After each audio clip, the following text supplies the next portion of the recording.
प्यारे बच्चों, स्वागत है आप सभी का इस वीडियो में। आज हम आप सभी को कक्षा 9 हिंदी काव्य खंड के शीर्षक प्रेम माधुरी की व्याख्या पढ़ाएंगे।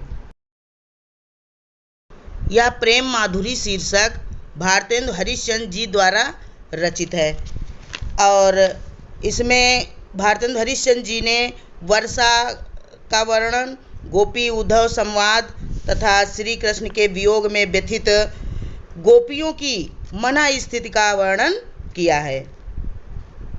हिंदी साहित्य के युग निर्माता कहे जाने वाले भारतेंदु हरिश्चंद्र का जन्म 1850 ईस्वी में काशी के एक प्रतिष्ठित वैश्य परिवार में हुआ था।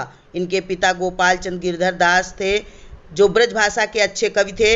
इनकी मृत्यु 35 वर्ष की अल्पायु में क्षय रोग से पीड़ित होने से 1885 ईस्वी में हो गई थी।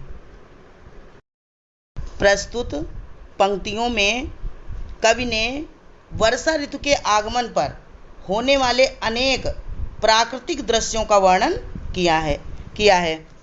कूकै लगी कोयले कदम्ब पे बैठ फेरी, धोए धोए पात हिल हिल सरसे लगे। तो यहाँ पर भारतेंदु हरिश्चंद्र जी कहते हैं कि वर्षा ऋतु आने पर कोयले कदम्ब के वृक्षों पर बैठकर कूकने लगी हैं। वर्षा के जल से धुले वृक्षों के पत्ते वायु में हिल हिल कर सुशोभित हो रहे हैं। बोले लगे दादुर, मयूर लगे नाचे फेरी, और मेढक बोलने लगे हैं, मोर नाचने लगे हैं। देख के संजोगी जन ही हर्षे लगे, हरी भई भूमि सीरी पवन चलन लागी। यानी अपने प्रियजनों के समीप स्थित लोग इस वर्षा ऋतु के दृश्यों को देखकर प्रसन्न होने लगे हैं और सारी पृथ्वी हरी भरी हो गई है। शीतल सुगंधित वायु चलने लगी है। लखी हरिचंद फेरी प्राण तरसे लगे।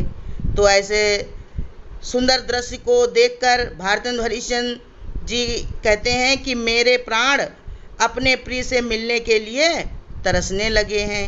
फेर झूम झूम वर्षा की ऋतु आई, फेर बादल निगोरे झुकी झुकी बरसे लगे।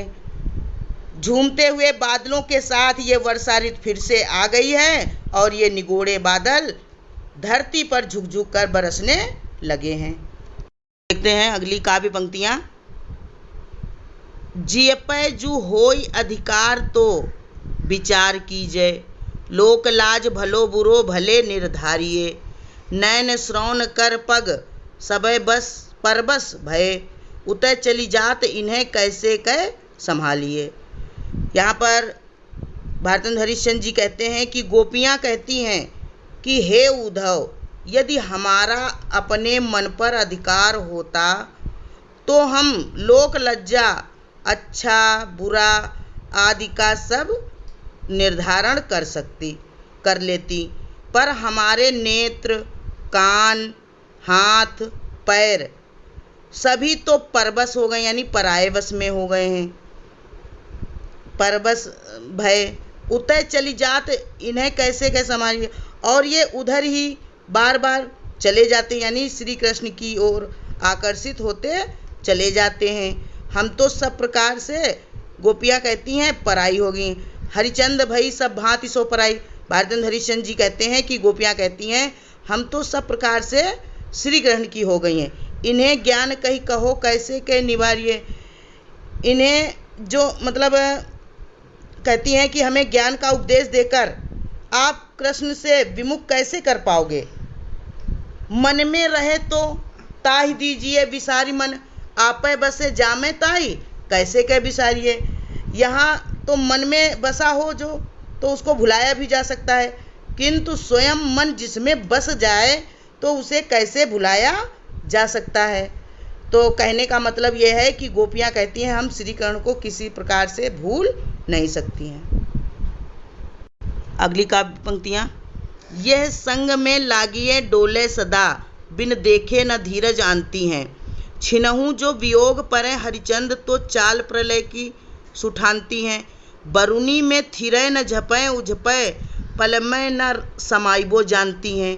प्रिय प्यारे तिहारे निहारे बिना अखियाँ दुखियाँ नहीं मानती हैं। तो भारतेंद्र हरिश्चंद्र जी कहते हैं कि गोपियाँ कहती हैं कि हे प्रियतम श्री कृष्ण, हमारी ये आँखें सदा आपके साथ ही लगी रहती हैं। आपको देखे बिना इन आँखों को चैन नहीं आता है।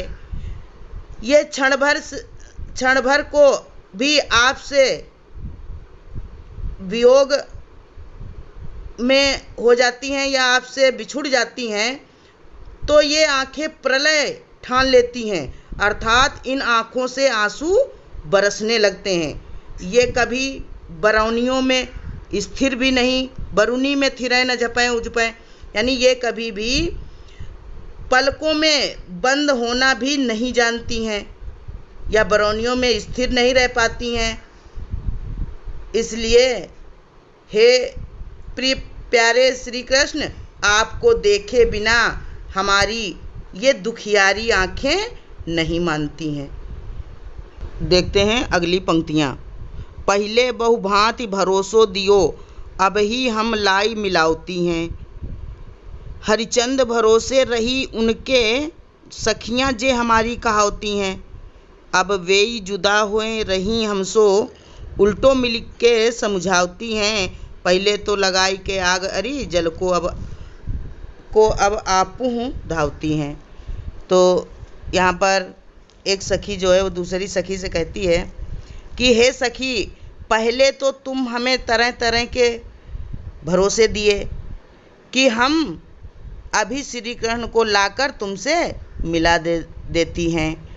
जो मेरी अपनी सखियाँ कहलाती हैं, मैं उनके ही विश्वास पर बैठी रही, लेकिन अब वही मुझसे अलग हो गई हैं।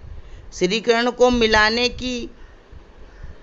की अपेक्षा वे उल्टा मुझे ही समझाती हैं कि हे सखी, इन्होंने पहले तो मेरे हृदय में श्री कृष्ण से मिलने की आग भड़का दी और अब उसे बुझाने के लिए स्वयं ही जल लेने को दौड़ी जाती हैं। ये कहाँ का न्याय है। तो यहाँ पर काव्य सौंदर्य देख लेते हैं।